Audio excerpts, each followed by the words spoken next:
Hi and Assalamualaikum everyone. In this video, our group will talk about Islamic tourism.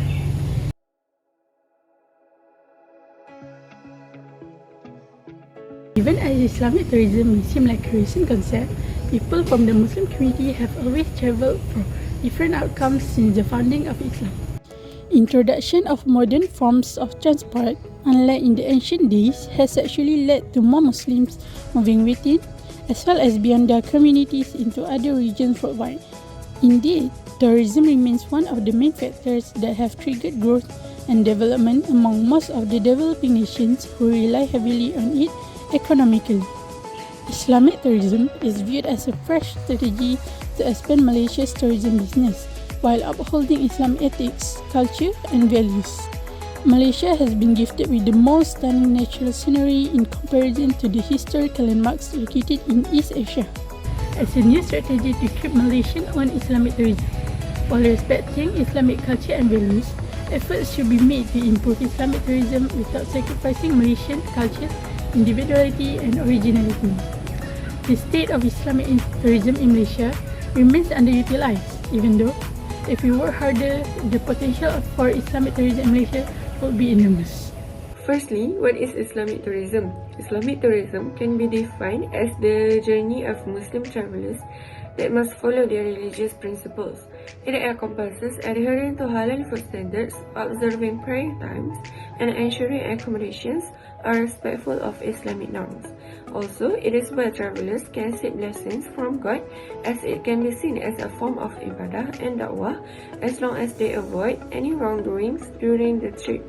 By traveling with the intention of ibadah, Muslims can also strengthen their faith and foster a deeper connection with their religion. Islamic tourism can also include leisure elements such as shopping and sightseeing, which can attract tourist attention. Additionally, through these activities, Muslims can be amazed by the creation of Allah, appreciating the natural beauty and cultural diversity that reflects His greatness. Next, we're going to talk about some of the popular Islamic tourist attractions in Malaysia. First, the National Mosque of Malaysia. Located in Kuala Lumpur, the National Mosque of Malaysia took 3 years to construct and was opened to the public on August 27, 1965. The National Mosque is reputed as one of the most beautiful mosques in Southeast Asia. The National Mosque is not just for the local Muslims to perform their prayers. With the fast-growing tourism industry, more tourists are making a stop at this place of worship to admire its architecture, including the non-Muslims.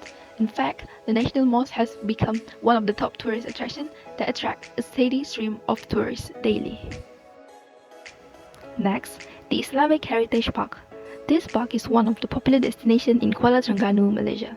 Located on the island of One Man, which was before now considered unoccupied with Nipah Forest. It stands as one among the numerous projects for economic progression in the East Coast Economic Region. As an outdoor edutainment park highlighting Islamic culture and heritage as its focal theme, the park features over 20 representations of monuments all over the world, including the Taj Mahal and the Hamra Citadel Granada. Islamic Heritage Park highlights the superiority of Islamic heritage art and architecture from all over the world. Next up is the Islamic Art Museum Malaysia. With more than 7,000 artifacts gathered, this museum is the largest museum of Islamic art in Southeast Asia. The museum is made up of 12 gallery spaces that are located on 2 separate levels. Level 1 contains galleries devoted to architecture, the Quran, and other manuscripts, and one each for the arts of India, China, and the Malay Peninsula. Level 2 houses galleries devoted to arms and armor, textile, jewelry, and coins, with the remaining 3 galleries consisting of artwork categorized by the material, metal, wood, and ceramic. The museum is also known for its collection of ancient Islamic glassware. Next, what is the impact of Islamic tourism on Malaysia's economy? As the statistics reveal, Malaysia has successfully captivated a significant number of tourists, propelled its economic revival, and overcame the downturn caused by the COVID-19 in 2019.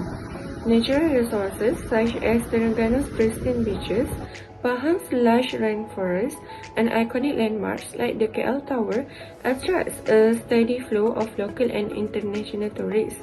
During my visit to Redang Island, in Terengganu, I personally witnessed this attraction when some foreign visitors asked me to take their picture to capture the memories. So now we move on to the next part, which is the significance and opportunity in Islamic tourism. Islamic tourism, also known as halal tourism, caters to the religious and cultural needs of Muslim tourists by offering suitable accommodations, food, and activities. Since 2001, Islamic tourism has significantly boosted economies, stimulated cultural exchanges, and restored historical sites, with Malaysia being a prime example of a Muslim-friendly destination with Islamic-inspired infrastructure and attractions. For example, Malaysia's Islamic tourism blueprint aims to enhance infrastructure, create better travel packages for Muslims, and showcase the country's cultural heritage, aiming to make Malaysia a hub for Islamic tourism, promoting unity, social connections, and educational opportunities. In summary, Islamic tourism brings many benefits, including economic growth, better tourist experiences, and increased visitor loyalty. By improving satisfaction and fostering mutual understanding, Islamic tourism helps the economic and cultural growth of the countries involved. Indeed, Islamic tourism enhances economic growth, enhances tourist experience, and boosts visitor loyalty, contributing to the economic and cultural development of countries involved. Last but not least, Malaysia's Islamic tourism sector is highly influential, with numerous Islamic-friendly facilities and attractions like the National Mosque of Malaysia and the Islamic Heritage Park.